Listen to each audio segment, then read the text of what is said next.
Thanks for checking out the Ideal Impact Podcast, where we discuss 5 key skills and the impact they can have on your life, as well as some major issues in society.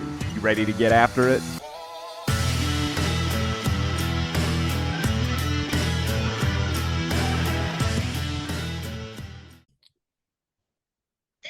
We're live! Yeah, we're live after Randy verbally assaulted me.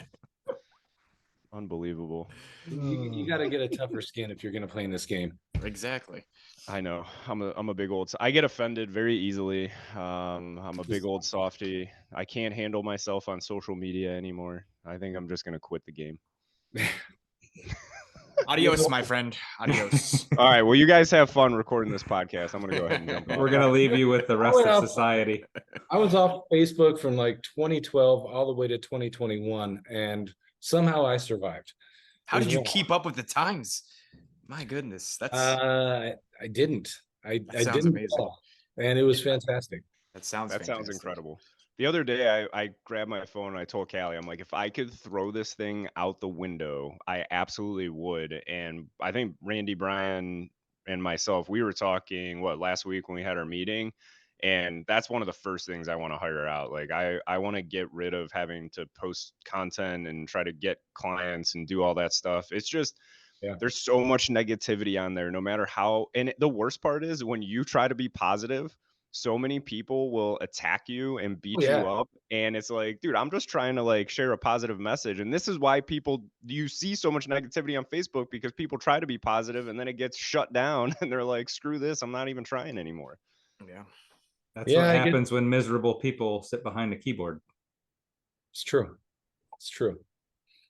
So with that, with that, we can go ahead and get started. So Steve, thanks for joining us all the way from the Phoenix area in Arizona. So different climate, time zone, everything. Are you an Arizona Cardinals fan?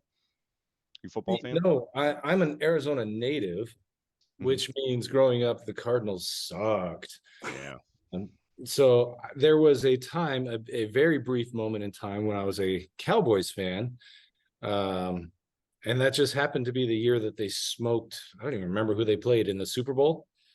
And then they didn't win for like 30 years. So I actually I don't follow professional football really at all. I'm a basketball fan though, and the Suns look pretty freaking strong this year on paper.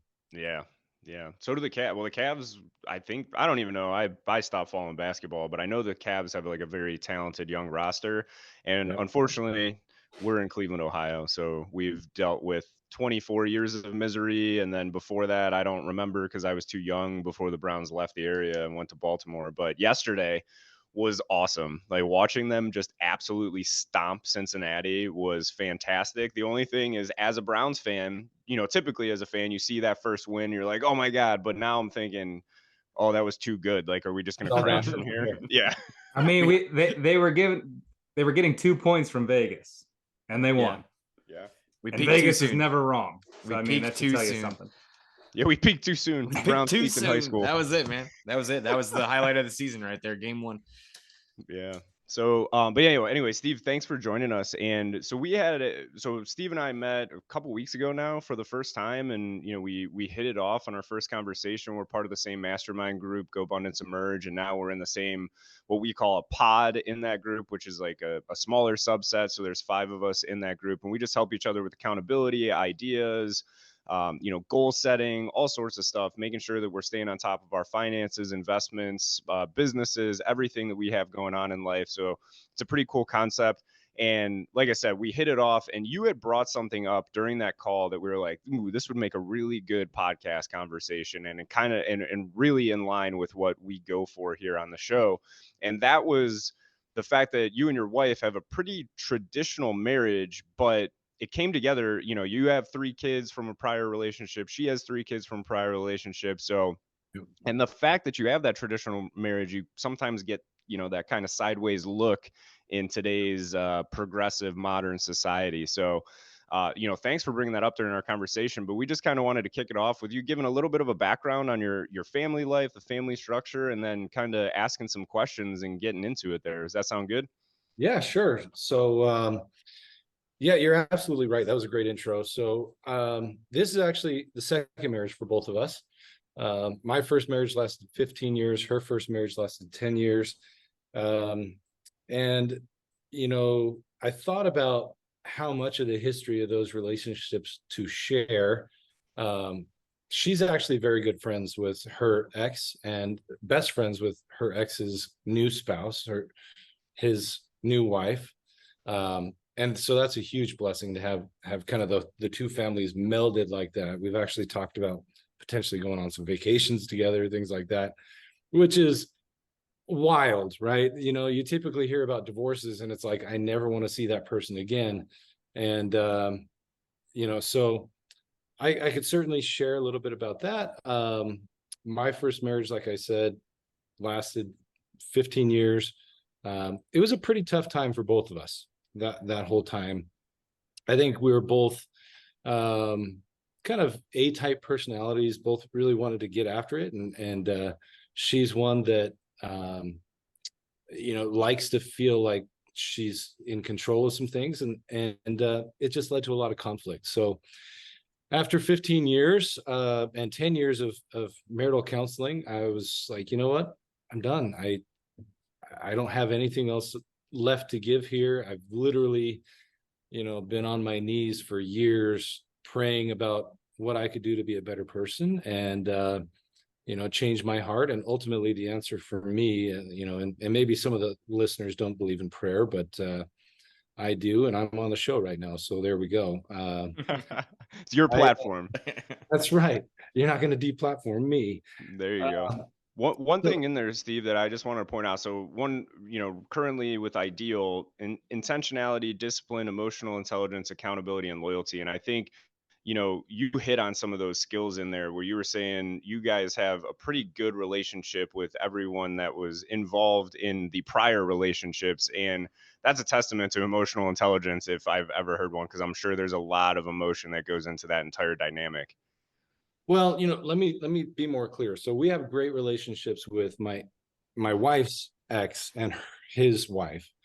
Mm-hmm. The relationship with my ex is, to be totally raw, I guess, is extremely difficult. Very, very difficult. Gotcha. Mm-hmm. And I can accept full responsibility for my part of that as well. There's certainly things that I could have done differently as part of the divorce and being divorce process, but I'm hoping that that'll get resolved soon. We actually have a court mediation at the end of the month, so hopefully we'll be able to work through some of those things and establish a better relationship. So, Gotcha. Yeah. And Good luck. I hope that ultimately, goes well with you. Steve, I'm guessing that is for the betterment of your children. Oh, Is that absolutely. is that like where this is coming from? That is the most important Yeah. piece of that puzzle.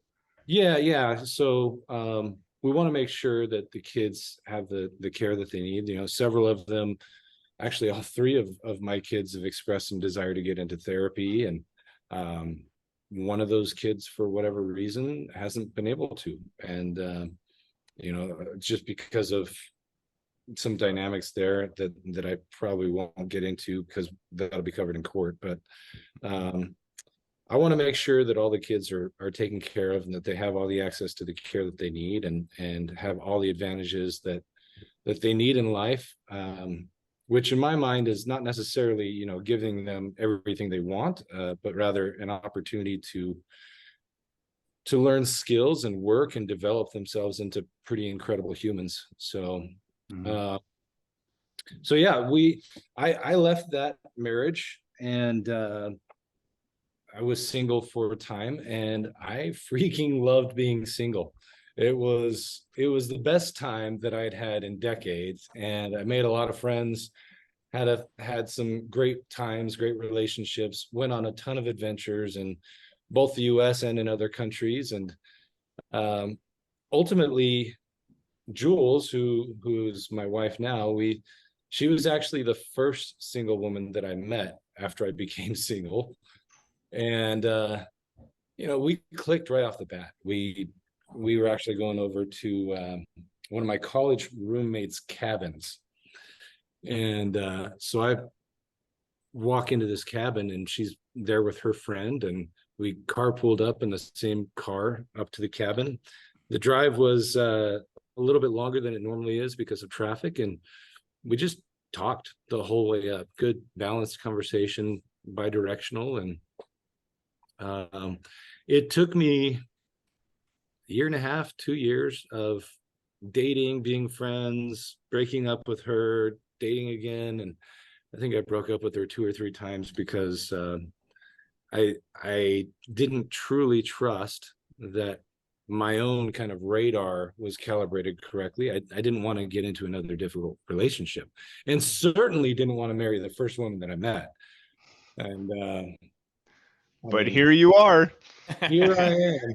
I dated some other people, and I went on dates with some other people, and kind of sampled what was out there. And ultimately, I decided that I wanted to marry her because she was always fun to be around, always supportive. Even when I broke up with her, we remained friends. There was never any shit talking. There was never any sort of negativity there. We remained friends, and we actually didn't fight the entire time we dated. We haven't yet fought the entire time we've been married. Not for the lack of opportunity, of course, but we did enough of that, and we're done. And we'd much rather approach our relationship with trust and curiosity. And I figure between those two things, when there's trust that the other person's not trying to hurt you, that opens up the door for curiosity to go, okay, so what are you really saying then? Where are you coming from? How can I help in this situation? And maybe it's not door number 1 for you or door number 2 for me. Maybe it's door number 3 for us. And that's the way we approach things. And it's working out pretty well so far. That's awesome. I gotta know. You said that being single was one of the best times you had in decades, and I know a lot of people that when they split up, a lot of them are scared to be alone, and they're scared to go and put themselves back out there. So, what was like the mindset you had going into that?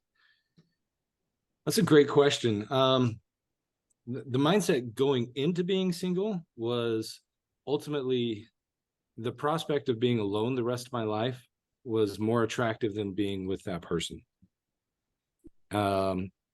And if I ended up in a relationship, I wanted to give my kids the opportunity to see something that was healthy, where two people loved each other and genuinely enjoyed each other's company. I didn't want them to normalize, the silent treatment and alternating between silent treatment and screaming, like that's not functional. Right. So, Yeah. I'm envious, Steve. I'm in your shoes that you were in before. I was scared to death of being alone. I've been single now for almost 2 years, 17, 18 months. Yeah. And I've not figured it out yet. So I am envious, and I'm glad we're getting an opportunity to talk to you.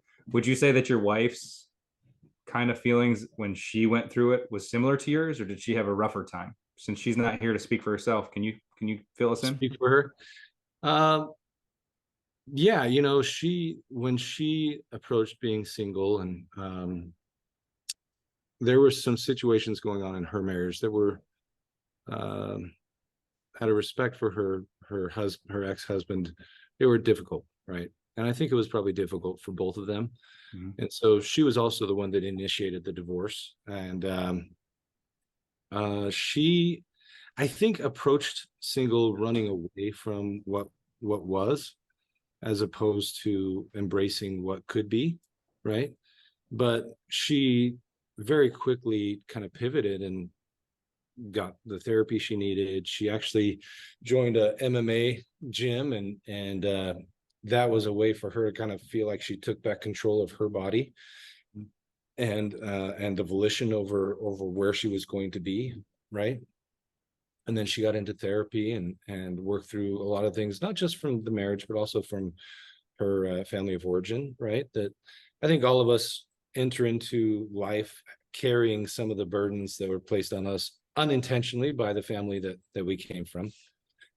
So she worked through those things, and then she stepped away from her faith for some time, and then ultimately through a series of events just felt compelled to come, not compelled, maybe that's felt invited to come back to a relationship with God, but a new one, not a renewal of the old one. It was establishing a new one where she was showing up in a much more authentic and real way, as opposed to, I think, growing up, she was kind of a perfectionist. So she started doing that. And, I think she said that her first time kind of back in a church building was, she walked up to a group of ladies and was like, "Hey, I'm Jules, and I don't have any friends. You guys want to be friends?" just kind of started from there. And she's kind of this bombastic, funny. She's hella funny, very, very quick-minded, and just had no shortage of friends, or no shortage of men that wanted to date her. And so I think when we approached getting into a relationship again, she was like, "Hey, look, Steve, I know you're just getting divorced. You may not be ready for a relationship right now, and that's okay. I'd love to be in a relationship with you, or if that doesn't work, I'd love to be your friend. But I just want to be in your life because I think you're pretty awesome." And Yes. that was, hearing that, and I don't know if that resonates with you, Brian, but having someone see me in what could have been said as kind of the lowest part of my life. My dad also died 3 months after I filed for divorce. And so I was recently divorced. My dad died. I was at that time living with my parents. And I also left my career, which I was in software sales for 15 years leading up to that, and realized that my kids were really going to need me, and it wasn't going to necessarily be after 5 p.m.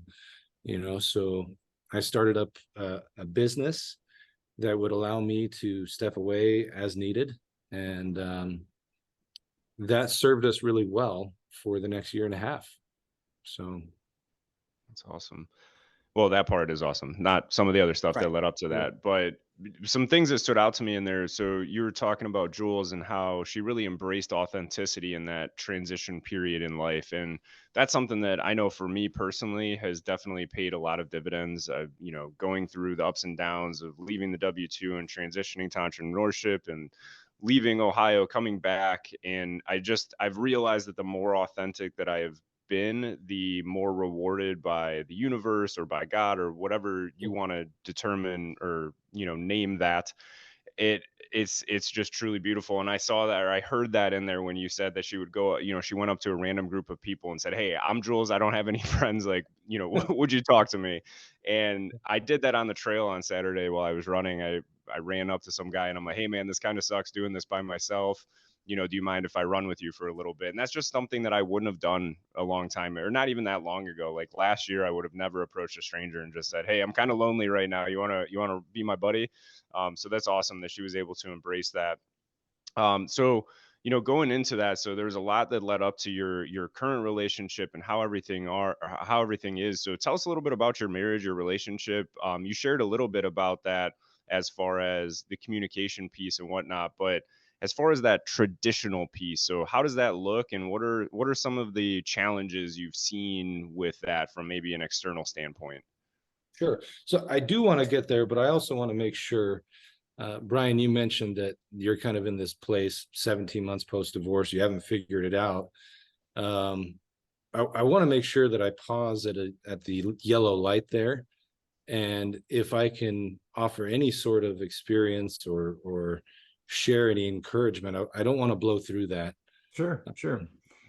Steve, I appreciate that. That is something that unfortunately I have been dealing with. I've had the support of these two fantastic friends of mine, but it's been more internal, playing back and forth with, why would somebody do something like this? Why would, they might not make a better effort? So I think a lot of it's just the more internal thing. I need to accept the fact that I can't change what has happened. All I can do is now try and improve, The emotional intelligence piece for me has been difficult because I wasn't done loving this person.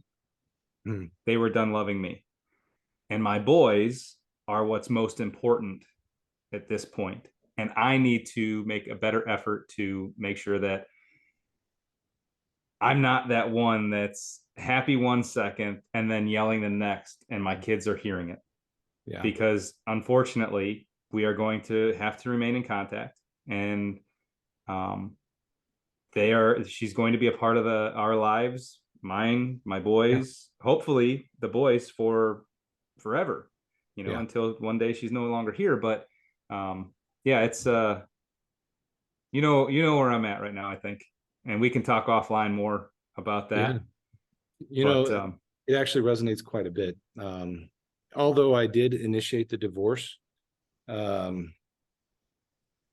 a little bit about how that came to be. I mentioned prayer was involved, and I felt directed in my prayers to start the divorce process. And I remember 2-3 weeks later, I'm standing in the grocery aisle at the store, and I'm looking at this wall of cereal, right? The aisle, right? And it's been on my mind a lot because I very much still loved her, and why am I doing this? She didn't fight for the marriage to stay together, by the way. I came in and said, hey, I've decided to file for divorce. And she's like, oh, you sure? I said, or no, she said, is that what you want? I'm like, no, it's never what I've wanted. But I feel like that's the only way for us to grow from here. Like there's nowhere else to go. And so as I looked at this wall of cereal, the thought came to my mind, you're not divorcing her because you stopped loving her. You're divorcing her because it's time to accept that she either cannot or will not love you back. That's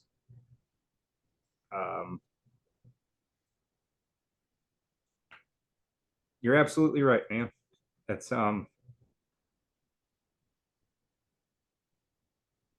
it's been difficult because I said I was not done loving her. Yeah. I wanted to make things work. Yeah. I wanted to go to counseling. Our first counseling session, the doctor said, this is what's going to happen.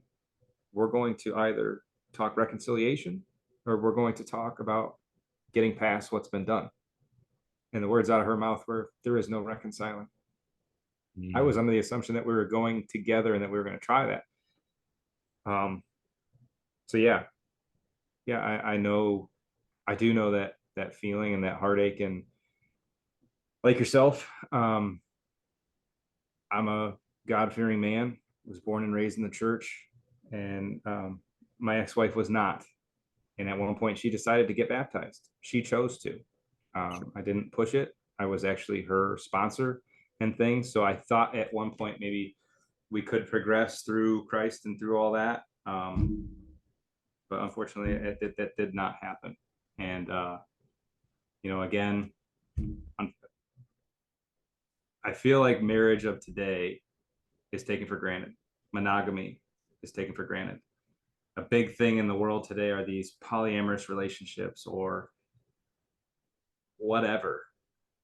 That's just not my cup of tea. If that's what people want to do, God love them, do what you're going to do.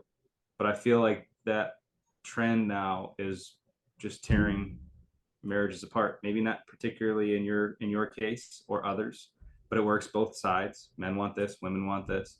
Yeah. And the idea of a traditional marriage, why we're here today, its existence is fading. And that's why we wanted to kind of touch base with you and really get your insight on it. Steve, I am 100% down. I want to talk to you one-on-one. I want to share, some of the things, whether it's we sit down and read scripture together or we talk, just what happened in your situation versus what happened in mine. And if you can help me find clarity or however that may go. But, Randy and Kyle have heard this story so many times over and over again, but I am curious to know, like, Kyle explained this to us in the beginning, that you have this traditional marriage and you get, the side eye, like, what's wrong with these people nowadays? I'm Yeah. curious to know why. What facet of life are you seeing? Are you seeing it? I can't imagine you'd be seeing it at a church. Are you seeing it from your work buddies? Are you seeing it, when you guys go to a concert or a kids event? What is it? I kind of all of the above, right? We have a large friend group that was kind of the middle-aged single people, right? And met most of them in kind of the church context. Everybody's Christian, and when we share that Jules has made the decision to be a stay-at-home mom. I mean, we got 6 kids for her to cart around, so she's not home much, but she does 99% of the cooking and the cleaning and the taxiing and the nurturing of the kids. And I'm out here in my shop doing Zoom calls and, whether it's on my day job or with my side business, spinning that up, or traveling out of town. Whatever. When I'm out of town, she does 100%. They look at her, it's mostly directed at her, and they're like, what are you doing? Like, you're not working? What, you're like giving up your independence. And there's a lot of judgment that comes at her for that. And the interesting thing is that in the same conversation, they'll go, what is going on with you guys? You guys are so happy. You're so happy. And I think a lot of it comes down to the fact that we had some good conversations before we got married, and we allow one another to make whatever choices we're going to make. We're both adults, and we trust each other to make the right decisions. And we both understand that if one of us were to make a decision that violates the marriage contract that we've agreed on, we're going to have a conversation, right? And that conversation may be, I don't think I can stay in this anymore. Now, I don't anticipate that happening. We're both extremely happy. But if one of us were to go and cheat or something like that, it would necessitate a very difficult series of conversations, I'm sure. But I mean, even when I was single and dating, I shared with her that, like, hey man, I'm going to ask you whatever questions come to mind. I'm going to respond whatever way that's true to me. And I want you to respond in whatever way is true to you. And that'll determine what our relationship looks like. Mm-hmm. Like, a lot of people self-elected out of a relationship with me or future dates with me because, we're talking. I'm like, that's a no-go. I am, happy to be friends with this person, but there's no way in hell I'm going to pursue a relationship.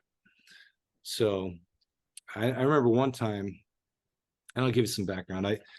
Alcohol is not something that I personally can have anywhere near me. There are members of my family who have become alcoholics. Also, I served a mission for 2 years for my church in Ukraine, and it was very much not uncommon in the wintertime to walk outside and have to step over the bodies of men who went out drinking and passed out and froze to death. So it's just not something that I can have around me. And there was one time we took a friend vacation in Mexico, and a couple of the friends there had ordered some drinks and things, and it's fine. And I thought I saw Jules take a drink, and so on the walk back to the hotel room, I'm like, hey, whatever the answer is fine. I'm just curious. I thought I saw you took a sip of this alcohol, and maybe I'm wrong, but can you help me understand? And she's like, oh yeah, I wanted to see what it tastes like. I'm like, oh, okay. She's like, is that a problem? I'm like, well, maybe, and I explained where I was coming from, and I'm like, it's my understanding that alcohol is not something that is accepted in our faith. And if you have a different understanding, that's okay. It doesn't work for me. And she's like, oh, it honestly never occurred to me that, just taking a sip and like tasting it would be considered drinking. And she's like, now that I think through that process, like, duh, right? But like, she had to overcome some other things when she kind of returned to her faith in God. And she's like, this is like so far down on the totem pole of priorities, I never even thought about it. I'm like, okay. I'm like, well, if you ever want to talk about that again, we can. I'm not going to put you on the spot, but you know where I'm at. And so it just fostered this ability for us to talk and share things openly with one another. And basically you guys have set boundaries and you're respecting them. Yeah. Yeah. And it's funny because when I'm listening to that, I'm thinking, so you established positive communication, clear communication, like you said, Brian, setting boundaries and expectations in there. But I think so many people in society today would probably hear that and be like, you're controlling, like you're I'm not misogynistic, doing like, that. yeah, like, and a Yeah, lot of people would have a negative attitude towards that, even though for you and your wife, it was a very positive communication and experience that led to more open communication in the future. But I think so many people would have a negative mindset around that. Well, I was yeah. thinking And that, by the like, way, go ahead. I'm totally fine with her responding in a defensive way. Mm-hmm. And I'm like, I guess I learned something. Mm-hmm. Like, I think okay. a lot of people would just ignore it in that situation and then let it That too. fester. They'd let it fester, and then they'd snap on it later on. They'd be like, I can't believe she did that. I'm not going to say anything," and then it's going to come out in a further conversation where you've been bottling that up the whole time. So Yeah. getting it out there and having that conversation is awesome. Yeah. And circling back to the initial, what does this traditional marriage thing look like? We talked about kind of the division of responsibilities and roles. And we certainly counsel together about decisions that we have to make. Just today, she was talking about needing to go visit her mom. And we're talking about, okay, is it on a weekend when we have the kids? Or is it on a weekend when it's just us? And like, there's pros and cons to both, right? And I shared my feedback on that. But so we do counsel on things. And there's times where I'm like, hey, I know that your counsel on this was you're feeling pretty antsy and you don't really want to do it. I feel really strongly about it. I really want to do this. And she'll go, okay, I trust you. And for a while, I'm like, well, danger, like, this is a test. Going off. Something doesn't feel right here. Like, hang on. So if you're saying you trust me and I do this, and if it fails, am I going to catch shit for this? And she's like, no, like, we counsel together. You heard me. I feel understood and heard, and you still feel strongly that you want to start up that business or buy that car or whatever. Like, I trust you. You got this. And this is a decision we're now in together. And the same thing goes for her. If there's something that's more within her purview, then we counsel together. And if she feels strongly, then I'm like, okay, cool. Let's rock and roll. Let's do it. So is that trust something that you would say that you've intentionally worked on to establish over time, or is that something that came just with your relationship naturally, or maybe a little bit of both? I think it develops over time. It has to. I was coming from a very, very broken place, very jaded. I never wanted to get married again. I was totally open to living the single life, and I envisioned myself as like, once the kids are out of the house, I'm a beach dude, free love, whatever. Like, but it had to be developed over time. There was there was a moment when when we were not dating exclusively. I was going on dates with a lot of people, and she called me up to meet for lunch, and so we did. And as we were parked outside, she goes, "Hey, I want to talk to you. I understand you're going on dates with a lot of people, and that's great. You need to, and I don't want to keep you from that. But I'm hearing that you're also like being pretty physical with them, like you're kissing them, whatever." Like, she's like, I can't be one of the people you're kissing. And that's not to say that you can't go kiss them and do that if that's what you want to do. I just can't be one of the people on the bench. I'm not going to be a part of the rotation. So, let's be friends. That's cool. I love you. I want to be with you, but my heart can't take the hurt. And the level of honesty in that, and really just opening herself up, touched me to such a degree that I started to cry, and we both cried together. And it was not an attack on her part. It was not something that she was being accusing. She was totally leaving me to make the decision that I was going to make as an adult. And she was sharing how those decisions were impacting her.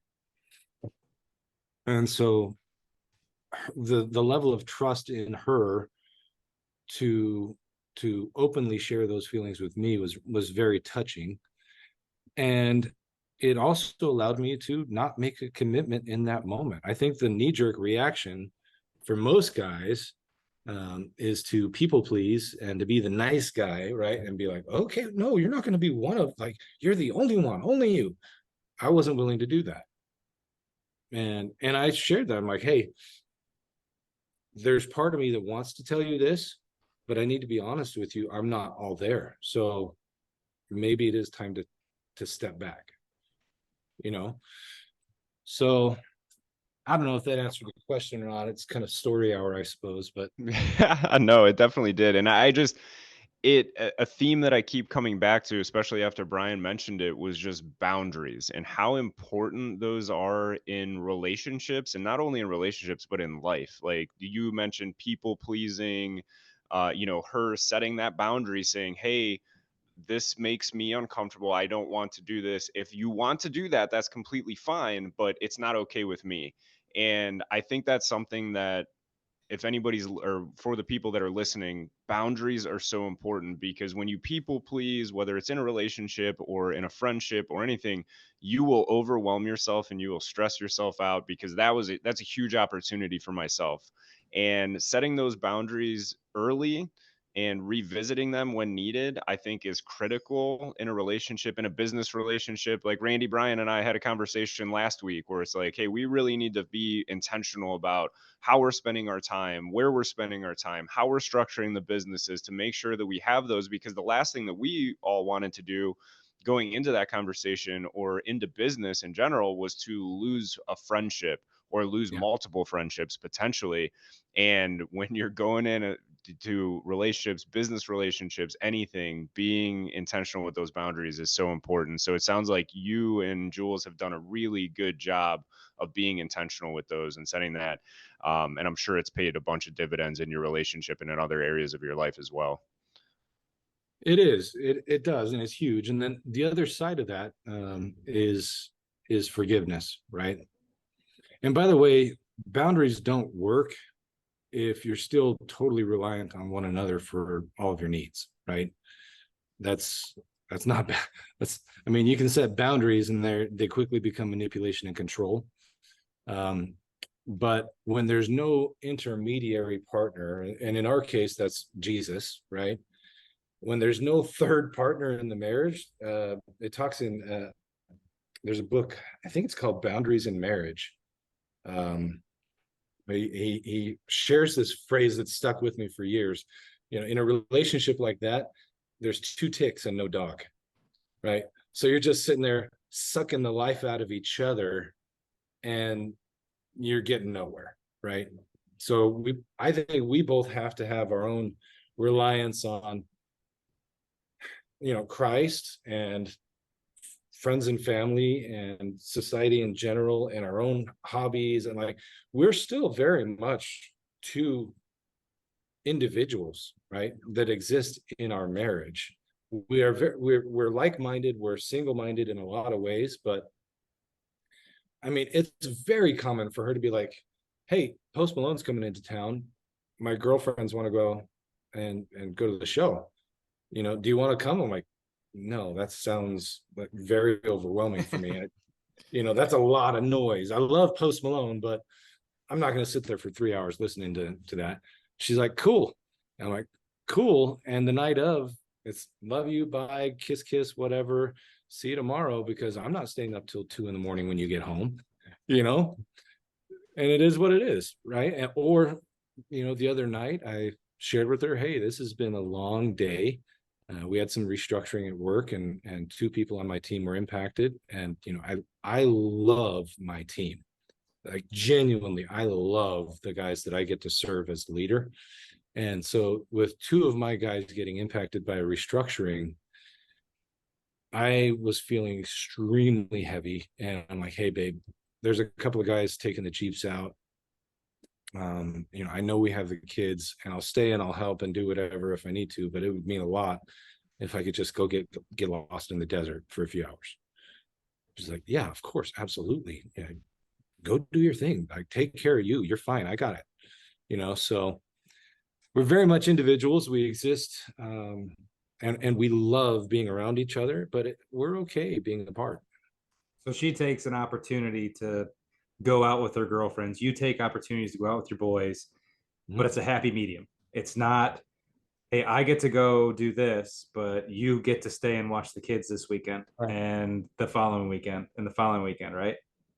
Right. No, like, we love to be together. We genuinely enjoy each other's company, and we laugh all the time together, and we're always playing. But there's times when it just doesn't work for us to do certain activities together. And yeah, although we love being together, we also love hanging out with the guys or the girls or whatever. Sure. And so we afford each other opportunity. And I think that's awesome. Kyle and I have both had an opportunity to ask you some questions. Randy's been sitting there, and I've seen it in his face. I know he's got something for you. No, man, I'm taking it all in, man. And I don't want to interrupt people. I do want to ask, when you say that you have a Christ-centered marriage, or like a Christ-focused marriage, like, what does that mean to you? Can you explain that to people that don't understand what that means? That's a great question. And honestly, I think it's under continuous development. I think prior to my divorce, I probably was much more of I cared a lot about how people perceived my relationship with God. I was the guy, suit, pocket square, tie, button up shirt, everything starched, clean shaven, hair perfect, going to church. And like, I'm in there, I'm volunteering all the time, I'm doing all the things. Now, like, I don't wear a tie, I don't wear a suit coat. It's freaking hot here. Like, I'm going to go to church, and some of my boys, like, one of my kid wears Jordans, and other guys wearing Converse or whatever, and like, the standard is dress shoes and slacks and whatever. And I'm like, we're here. Like, if anybody takes issue with how we look being here, that's fine. That's your issue. Happy to talk with you about it, but I'm here because I want to commune with God, right? And so I still feel like my faith is recovering, honestly, from losing my dad, from losing my marriage. It was a big loss. It was like a death. My former brother-in-law died shortly before I filed for divorce. Like, a lot was going, right? And my faith is still very much in recovery. And that's actually one of the things when I'm on the hot seat tomorrow, in our pod meeting, Kyle, that's one of the goals I'm going to bring up. I want to, if you were to look at my calendar and ask me what my priorities are, faith wouldn't even be on the list. Just being honest. It wouldn't even be on the list. My heart is pointed there. It's just doesn't have traction at the moment. That said, I very much believe that as I reach out to God, he reaches out to me, and likewise for everyone else, wherever we are, no matter how low we've sunk, we cannot sink lower than his love. And that's, in my case right now, it's not even necessarily sins of commission where I'm performing evil acts or anything like that. It's more omission, where there's a lack of intentional I was going to say service, but I genuinely tried to serve those around me. I think it's more along the lines of, I'm not in the scriptures as much as I feel like I should be or could be. I'm not studying God's word. I'm not a part of the ministry like I would like to be, and like I was for decades prior to this, so when we talk about our marriage being Christ-centered marriage, Jules has wonderful faith, very authentic, and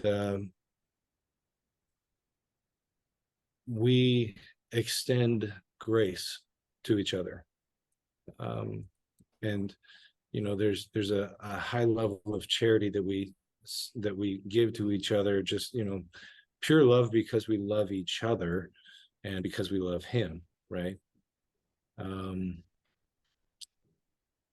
I would like to up-level that, at some point where we're studying the scriptures together and praying together and things like that. I think that's a rung or two higher on the ladder from where we are. But at the same time, the heart of where we are, the real soul of the marriage, is anchored in a pure love that I feel like was missing from my first marriage, even though all the outward performances were there. Steve, I would tell you, man, like I've questioned faith many times, whether it was after losing buddies overseas or after going through something like this or a loss of a grandparent. The idea here, man, is as well as I do, you were given your ears to hear the word of God. You were given your mouth to speak the word of God, and you're given the eyes to see what he does. So I think that you guys will get to that point, and I think that it's very important that you two have each other, because maybe when your faith is lacking, your wife, who has this very profound, very meaningful, very sincere faith, probably picks you up a little bit. So to get back to what Randy said, or his question, yes, you're telling us that your marriage revolves around a very deep-seated love, but at the same time, God and Christ take a very big part of that. Yes. Yeah, absolutely. Whether it's where you want it to be or not, you said it's a constant work where you guys are continuously growing. So would you say that you two in particular, when you go through tough times, you pray together, or that you sit down, maybe talk to a fellow member of the church for reassurance or guidance? Would you say that is a part of your guys' relationship? Are those things that you guys do? Absolutely. Yeah, we do. Particularly in tough times, we'll pray together. And also there's been times of gratitude. There's so much to be grateful for. I mean, we have a family that's now 8 people, 6 kids, 3 from each of the prior marriages, and they don't fight. Our kids don't fight. Like, how weird is that? We've got from 16 to 8, and I mean, there's little squabbles from time to time, but last night they'd been kind of bickering a little bit, and a lot of this whole, hey, that's my seat, I was sitting there, that's my food, or whatever, like, and it's so tempting to be like, listen, you little shits, grow up, right? I'm ready to be like that guy at the lake I told you about, Kyle, right? Yeah. We called all the kids around the kitchen table, and they're like, guys, what's up? what's going on, guys? This is what we're seeing. You know, there's so much of this happening. Like, and clearly there's some need not being met. So what's up? You know, and you know, one of the boys says, well, you know, sometimes I feel like I just get pushed around, you know, and I don't really get seen, you know, whether it's, you know, by my dad or by you, Steve. Like sometimes it's just command and control. And one of the other kids says, well, you know, I haven't had a whole lot of one-on-one time with you, Mom. And, you know, everybody had the opportunity to open up and share what was bothering them. And they all had their own individual instances, but I think the common core was we want to be seen as people, right? When they're saying, hey, you're in my seat, what they're really saying is, I have a space for me, right? I belong, right? Don't take my place because I want to belong, you know? And I don't think it's something that's at the front of their mind, but I think that's the deeper need, right?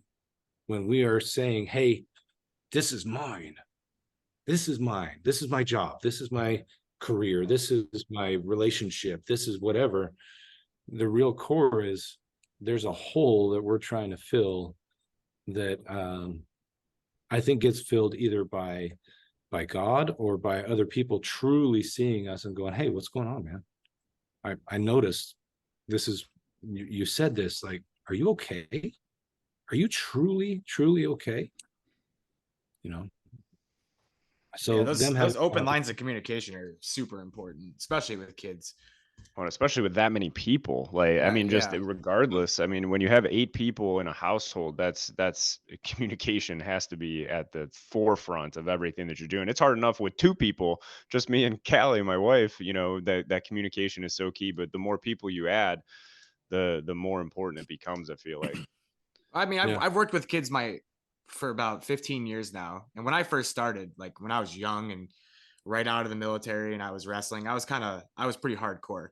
So I really didn't give them a chance to talk. I would be like, no, this is how it is. And this is how you're going to do it. And that's that. Well, Those are your orders. right. And now that I've gotten older and I give them a voice and I give them a Yeah. chance to talk and tell me what's wrong and speak their mind, like it's made my life tremendously easier. Just Yeah. Do you give the girls the voice before or after their burpees? I mean, burpees are a consequence, Kyle, if you do something wrong. But we converse. Yeah. You're not communicating effectively, Riley. Do 30 burpees right now. I've changed from telling them like this is what has to be done to, okay, why is this happening? Like trying to find out what the underlying issue is. Let's discuss it. And then if it's still something like, say, like she punches her sister in the face, like you can't punch your sister in the face. So there has to be some sort of consequence. Not saying she does. I'm just using it as an example. But yeah, just the open lines. Hypothetically. Somebody in the face. Just opening the lines of communication makes it better for everybody that's involved. It's I true. couldn't agree. Just this morning, my daughter, my middle daughter, I typically give her a ride to school in the morning because her first class starts at 6:30, and then I bring. Morning? Yeah. What? Yeah. So, and it's a half hour from here, so we have to leave at 6. Where is she going to 6:30 in the morning as a first class? Yeah, she's in this applied tech school. I mean, it's freaking awesome. She can graduate with like a certificate to be like aeronautical mechanic, like a plane mechanic, or she could go into car mechanic. She could be go into culinary. She can get her cosmetics, whatever, like cosmetology license. Like there's a bunch of different tracks that you can go down in this school, but the idea is it's paid for by the state, so there's no tuition, and she can graduate from that and be ready to either go into college or more likely go right into a vocation. Awesome. Why the hell did they start at 6:30 in the morning? I was just gonna say, early bird and worm, man. That's when the trades start, Randy. Get up early, get to work. I was going to say they're treating it like a day job. You know, adults don't get to wake up at 10 o'clock and go to their normal job. I mean, I think that's speak for yourself, Brian. My boss lets me do whatever I want. I mean, and we're all trying to get there at some point. Maybe she will too. Maybe she'll own her own mechanic shop or something. But I mean, it kind of stinks for Steve that you got to be up that early to get her there. But Yeah, I think it's But on good the flip training at that side, age. most mornings we get to watch the sunrise together, right? Yeah, I like Pretty that. That's calming. pretty awesome. Yeah. Like how many times you get that opportunity with a 15-year-old daughter, 14-year-old daughter? I know when I was 15, I was doing everything I possibly could to sleep in as late as Not see possible. the sunrise. So, and Yeah. that's what happened. So this morning, typically she's like 10 minutes late to class and whatever. And I tell her like, hey, you need to do a little better. Like, we need to get you on time, right? This is not respectful to your teacher. Well, this morning she was 30 minutes behind. And we were leaving the house. And I'm like, Maddie, you know, I always want to send you off to school on a positive note. And I want you to know that I love you to death and I will do anything for you. And this can't happen again. Like, you're 30 minutes late. It takes us 30 minutes to get there. Like, you can't do that anymore. It's not acceptable. And she goes, I know, Dad, you're right. I'm like, okay, well, talk to me. What are the circumstances that led us to get here? She goes, well, we had the dance party last night. It took me a little bit to calm down after that. And I didn't set my stuff out the night before, so I wasn't really prepared. And so I got to bed late. I didn't have my stuff ready in the morning, and I felt like I needed to sleep in. And there we are. I'm like, okay. So what do you do different in the future? She's like, I'm going to make sure I get to bed on time.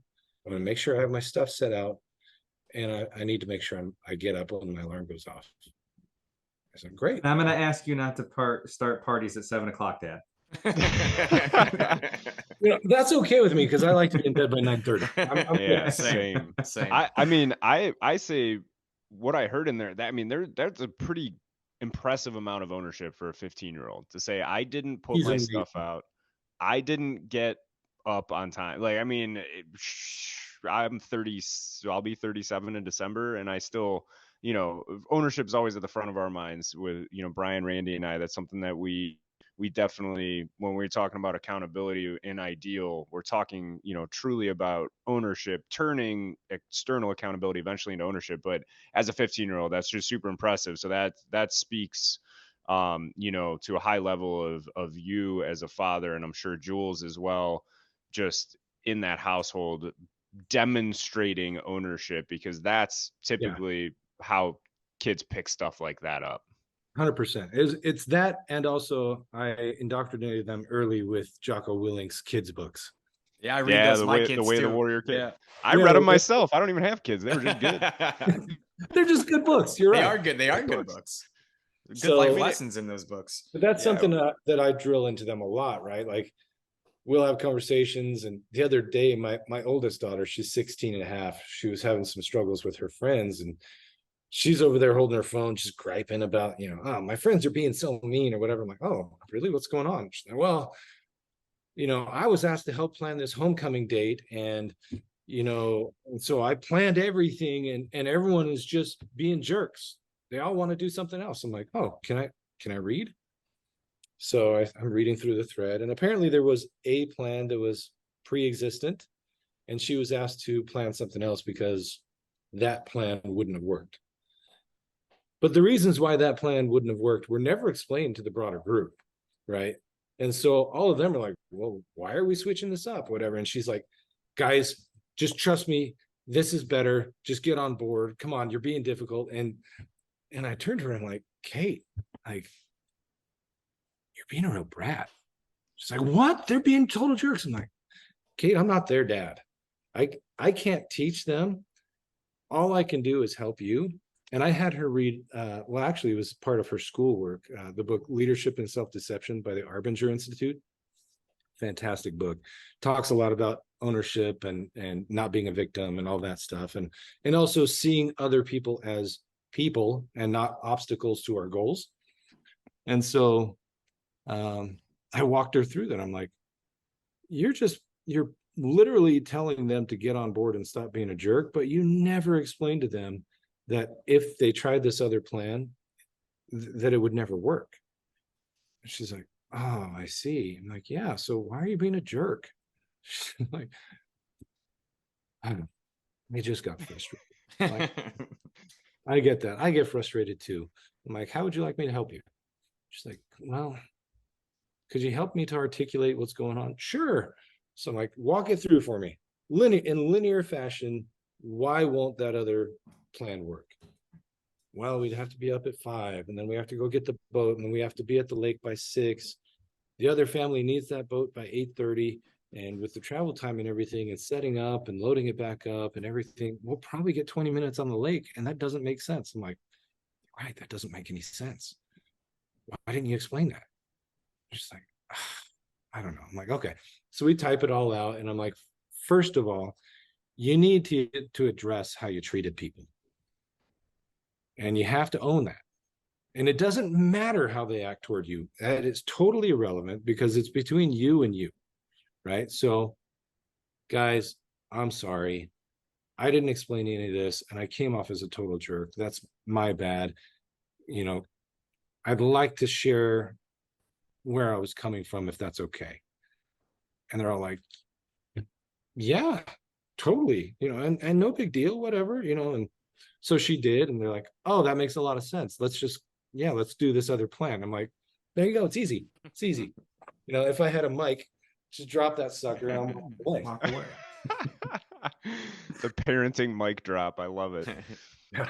So we're running up against it here, Steve. First of all, this has been incredible, and I'm gonna throw a curveball here. So, well, before I do that, Randy, Brian, do you have anything else that you wanted to ask, state, anything before we wrap up with one last question? I'll let Randy go first if he wants. I mean, I appreciate you coming on and being so vulnerable and sharing your story with us. I mean, I find it weird that you are being judged by people that are in your church when you tell them like where you're coming from with your marriage, and then they're kind of giving you the side eye. So, you know, I never really did share more about that. That was kind of the crux to the conversation.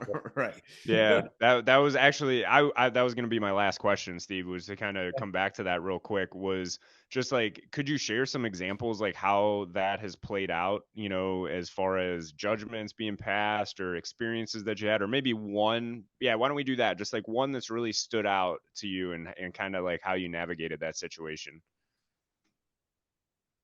Well, let me kind of give you a little bit of a preamble.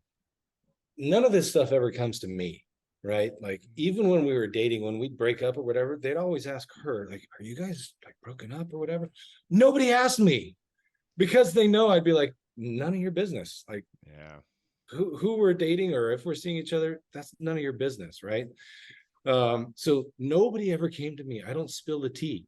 And so they always come to her. And I think there's a tendency,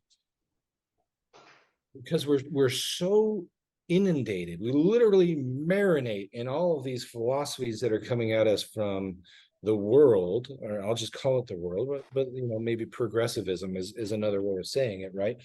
Where the woman has to be a boss lady, right? And she needs to make all the money and make all the decisions, and the husband needs to take care of everything that she could ever want. And if he's not pulling his weight, let's ditch him. And like, you know, all these philosophies are coming at us. I think even when we are largely kind of based and we're conservative in nature or whatever, the women can sometimes hear all of this and they kind of create a hybrid sense of what should be, if that makes sense. So yeah, all these conservative values, monogamy and you know, Christ-centeredness and all this and whatever, but I'm an independent woman and I'm a boss. Like, I own my world, and if you want to be a part of it, I will allow that for a time, as long as you act right. Right. So when they hear that in our relationship, I'm not kowtowing. I'm not, I mean, I certainly simp in ways, right? Like, I love Jules with my whole being, but that doesn't give her a free pass to do whatever the hell she wants, right? Like, we're still two adults and we have responsibilities to each other and these kids and our lifestyle and our dreams and all that stuff. So, the fact that I'm not just falling all over myself to give her everything she ever wanted, and it's more about like, hey, we have decided on a set of dreams that we're building together. We're going to build this incredible lifestyle. I don't think that fits. If you can explain to me how that fits, then sure, let's make a case. But like, and she's not one. I'm more the one that wants to go out and just spend money on worthless cheap parts and things like that. But you know, that's an example. Like, I think a lot of women, particularly divorced women, really they found a sense of, or really a requirement to be independent and make their own money and make their own decisions and stuff like that, because now they're on their own. And the thought of giving any of that up to go into a marriage is, I think, scary to a lot of people. Yeah, for sure. And I think, you know, I'm a little bit of a conspiracy theorist, and I always come back to the fact that I think some of this stuff is just so intentional. Like to drive, you know, kind of driving a wedge between the nuclear family and traditional relationships, stuff that has literally worked for, I don't know, since the dawn of society, is now being, you know, demonized and all of this stuff by mainstream media and mainstream society. And it's just, it blows my mind. And the worst part about it is you're clearly very happy, and people even attack that. It's like, if you're happy and your wife is happy and the kids are happy and it's a healthy relationship, why pass judgment? And Yeah. it just, it blows my mind. And I actually have this, we need to do, I have a I could not sleep night, and I wrote out this huge laundry list conspiracy theory of, if I were to you know, try to deconstruct society in a way, this is how I would do it. And I'm like, you know, going through all these things that we're currently seeing and putting it all together, and the links, you know, the chains, you know, building in my mind. We got to talk about that, Brian and Randy, at one time on the on the show. That'll go down a deep rabbit hole. But you So know, for I just hear Joseph's those last things. birthday, Kyle, What was that? Joseph's birthday, Yeah. the party that we ran for her was, we had a fire pit, and everybody, we had a roll of aluminum foil, and everybody was to roll their own tinfoil hat, and we all went out to the fire pit and shared our conspiracy theories. So That's awesome. yeah, Well, now I'm just mad that I wasn't there for that. Was this like out in the desert? Were you guys looking for UFOs in Arizona and stuff too? that one was in our backyard, but we have certainly done that out in the backwoods also, and we've seen some things. So yeah, my wife and I stayed, we went to Big Bend this year, and we stayed in Terlingua in I forget what the name of the little Airbnb. It was a little what, a teardrop trailer out in the middle of the desert. And it was so eerie, because in Ohio there's constantly bugs and you hear all that. There was nothing. It was wild. And we were sitting there like, is there going to be UFOs? And all? It was a UFO themed like little Airbnb setup. It was really cool. I'm excited for next year. So Randy and Brian, I don't know if I shared with you guys, but we're going to be back in Texas for a little bit, and Steve and I are going to try to meet up and maybe do some off-roading and some camping and some adventuring down there. So really looking forward to that. Make sure it's on a Polaris. Well, it'll be in a Tacoma and a Jeep. We'll burn up some cordite. Brian, I think there you go. We haven't heard your last question yet, if you had one. I had one in mind, and then unfortunately I had to step away. You guys saw a couple minutes ago, my oldest came down the stairs, and I can just hear in the headphones the stomping, so I'm sorry. We just thought you got sick of us and wanted to leave. Yeah. Well, I mean, I got sick of the two I always see. I'm really into Steve. I like hearing his story, but no. Strong bromance brewing here. What's that? What was that? There's a strong bromance brewing. Yeah, I was feeling that. I'm like, yes, you're into him. What does that mean, Brian? He said he's a traditional conservative guy. He's an interesting guy. He is somebody that I can relate to. He is somebody that it's the hair, isn't it? It's look at your guys' hair. We have good hair. Steve, we have good hair. There's no doubt about it. No, seriously though, Steve, I think that your story is very cool. I think that the idea that you've blended two families and that, you know, the dynamic there is awesome. My ex-wife, she dates a guy right now that's in the service, so we all have that in common. I like to think that he's a good dude. You know, he did make an opportunity and to reach out, took an opportunity to reach out to me and have a conversation, which I found, you know, big of him.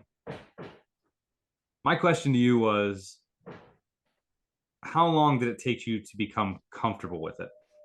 Because right now, I'm still pretty uncomfortable, brother. With being single or with No, the no, no, no, no, no, no, no, no. The fact that your wife is still very close and good friends with her ex-husband and best friends with his wife now. How long did it take you to be comfortable in having those interactions, those conversations? Because like I said, I want to get past a lot of the things that I still have pent up aggression about. How would you tell me to go about that? Live and let live, and just be like, hey brother, you want to go have a beer? Or hey brother, you want to go to this Bible session on Sunday? Or I hey, want to say one thing: going to drink, probably not the best idea. I used it as an example. No, I'm not going to go do that with the guy because I know that would probably not be a wise idea. I don't even know if the dude drinks or not.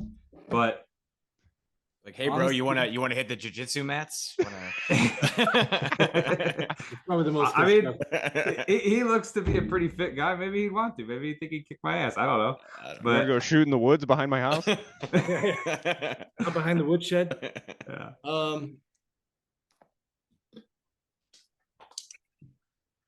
Brian dropping the biggest question of the night here at the end. In my experience, first of all, let me make an observation that may be totally off base, right? Sure. It seems to me like you are an individual that feels deeply. I am. It's evident that you loved her so much, and I don't know any of the other story or whatever, but you know it ended.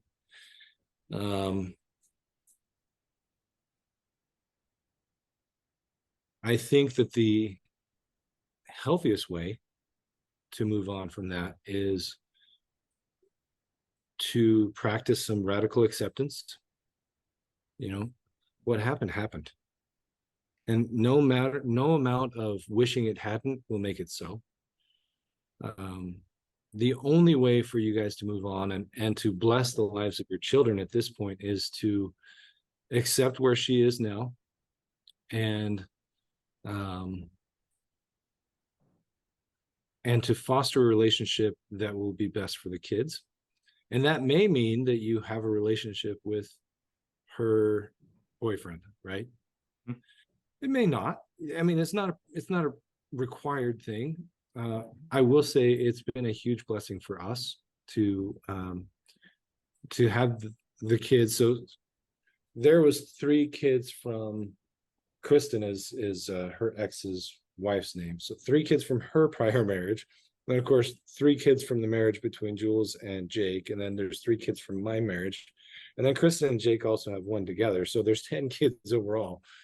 All 10 of those kids see each other as siblings. I truly think that the step part of sibling, it doesn't exist to them. It doesn't right now. Awesome. And part of that is because when we get together, you know, Jules mostly talks with Kristen or whatever, and she's certainly friendly with Jake, but they're never going to be, you know, like close friends, right? We'll see each other and hey, how are you? Good to see you, you know, and they'll laugh about things their kids do and share stories and whatever, but there's always going to be a level of separation that has to be there, right? Because they've both moved on. They're now in new relationships. So I think the healthiest place for you to be, Brian, and this may be something you just toss out, right? But if you can get to a place of accepting that what happened happened, no amount of justification or rationalization or denial will change it. And when you can do that in an absolute manner, then I think not only will you open yourself to the idea that her having another man in her life can be a really beautiful thing for her and allow her to grow and move on, it will also free you to open up to the possibility of new horizons for yourself, accepting yourself, loving yourself, truly, truly loving yourself to the point where you're like, I'm pretty awesome. And not everybody gets an opportunity to be in my life. Whoever that's going to be, if I choose somebody, is going to be pretty amazing. Right. And so you choose to build this life that is uncompromising, where you're out there and you kick ass. You kick ass physically. You are, whether it's jujitsu or weight training or extreme sports or whatever it is, you're out there in your work, right? You're the best that you can be, and you leave it all on the field. With your kids, you mentioned, happy one minute, yelling the next. Get to the point where you're like, I freaking will not yell at my kids. Not going to do it. And they can't make me. These little shits, they can't make me yell at them. Right? But you get to the point where like, I'm just going to freaking love them. I'm going to be the best dad I can. And that does not mean that you're fishing with them every weekend. It doesn't mean you're out camping or buying them, whatever, the red rifle, the Red Ryder rifles, right? But it does mean that you listen. It does mean you're there. It does mean that when they are away from you, they go, man, I miss dad. I want to see him. There's an example. That's really good advice. You say hi, everybody. Great advice. What's I'm up, almost buddy? done. Justice. Can you hear them? They said hi, Justice. Hi. Hey. Justice is thinking, I bro. heard no BB gun, straight to a Browning automatic rifle. Nice. Hey, hey, listen. I'm gonna come upstairs in a couple minutes. Okay, you can sit over there. We gotta put a guest appearance, a guest host. Sorry about that. Justice Swick. No, but hey, bedtime. well, Brian, you take that one because Steve, that was some incredible advice. That was. Steve, I think that I could learn a lot from you. And I think that as human beings, that's something that every one of us needs to take the opportunity and take advantage of, take the opportunity to do and take advantage of. I've said it in the past, we're all products that we should invest in ourselves. I'm going to take every bit of that and I'm going to put that to use. I can continue to be angry, resentful, all of those things. But that little dude sitting right there, that's more worth it to me. Can I share one last story? I promise I'll make it brief.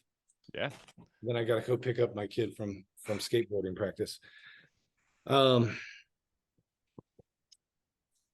long after my dad died, and I'm talking, gosh, it could have been days. It was probably weeks, but it could have been days. I was paddleboarding down the Salt River it was a big group of people. And right around twilight, sun had just gone down, and we're on this stretch of river. That's okay. Brian, you have a mute button. I was going like this instead. He doesn't know that. Hey, what's up, Easton? I'm almost done. Okay, go sit with your brother. So it's twilight, and we're on this stretch of river. There's Red Mountain. There we go. So Red Mountain's off in the distance. I've got stars up ahead or above. I'm about 200 yards in front of the group of people, and I'm having this moment of like, oh man, this is amazing. Right in that moment, the fin from my paddleboard caught a rock, and the river's moving pretty quick. So I fall back, right? My phone, my brand new iPhone 12 or whatever it was, right? I had for 2 weeks, drops out of my pocket, and it's dark, right? Like, and then my board sails off without me. So I have to go and catch my board, and I go back and I'm like, has anybody seen my phone? Wherever they're like, oh my gosh, you lost your phone. And I'm like, yeah. And I sat on my board for a second and I went, you know what? This could really easily ruin my night. Yeah, that was $1,000 that, when I'm paying for attorney fees and still paying for all the bills of my other house and paying for like, that's a tough one to swallow. And this could really ruin my night. I'm not going to let it. There's no amount of worrying. There's no amount of fretting. There's no amount of pissed offness that I can have that's going to bring that phone back. So it's a sunk cost. Whatever. I'll make more money. I'll buy another phone. I think, and everyone was like blown away. They're like, what the hell just happened with this guy? Like, you just lost $1,000 phone and you're like, chill? Yeah, I mean, would it help? Would being upset, would being angry, would that actually make me a better person or happier in this moment? Or would it just prevent my own happiness? And so I got back on my board, and some of the women were like, oh my gosh, that's so mature. I'm like, okay, like, I'm having a moment. Like, it's not about you, and I'm not ruin it for me. yeah, it's not a performance. Like, it's not about you. I'm here alone with God and hopefully my dad in spirit, looking at the stars and beautiful red mountain with kind of this orange glow in the background of this sun that has since set, and I'm at peace. What happened. And from here, we can only choose to move forward. And that makes, perfect sense. And I can only, the three of us, myself, specifically, can only strive to achieve that one day. I mean, to be able to navigate a situation like that and just brush it off and make the best of it, I've yet to master. I'm sorry if I seem a bit distracted. What's that? If I could do it, anybody could do it, because I am no Zen master. Wow. You gotta go be dad. I'm sorry. Yeah, they should be in bed by now. And no, this was great. This was great. Seriously, Steve, thanks for coming on. Thanks for spending the time with us. Brian, Randy, as always, thanks for being on the show as partners and asking awesome questions as always. So, Steve, I will see you tomorrow, and we will talk soon. So I'm excited to get this one posted. This will be coming out on Sunday, Steve. So look out for it. All right. Awesome. Let's have Jules on a future episode. She's the funnier, smarter, prettier half. By the way, before we wrap up, I saw that video that you recorded her the other day where you were talking about, I'm not going to give away the joke because it was or not a joke necessarily, but the whole situation, but it was hysterical. Were you banging on the bathroom door? Right? Oh my God. Brian and Randy, I'll find that and share it with you because it was hilarious. I was like, when I saw that, I'm like, her and my wife Callie would get along perfectly. Oh yeah. Absolutely true. All right, guys. All right. Awesome, guys. Thank you, Steve. Take care. Bye, Steve. Thanks, Bye. fellas. Too late, Brian. Hey, everybody. If you liked what you heard today, please check us out on Instagram, Facebook, LinkedIn, and Twitter. And don't forget to head to Eventbrite and grab one of the 10 tickets available for our monthly Ideal Connect call. Then, when you're ready to take the next step, message us on any of our social media pages to book a free coaching consultation call to see how we can help you start living your own ideal life. Thanks again for all of your love and support, and always remember, you have everything you need to achieve success. It's just a matter of believing.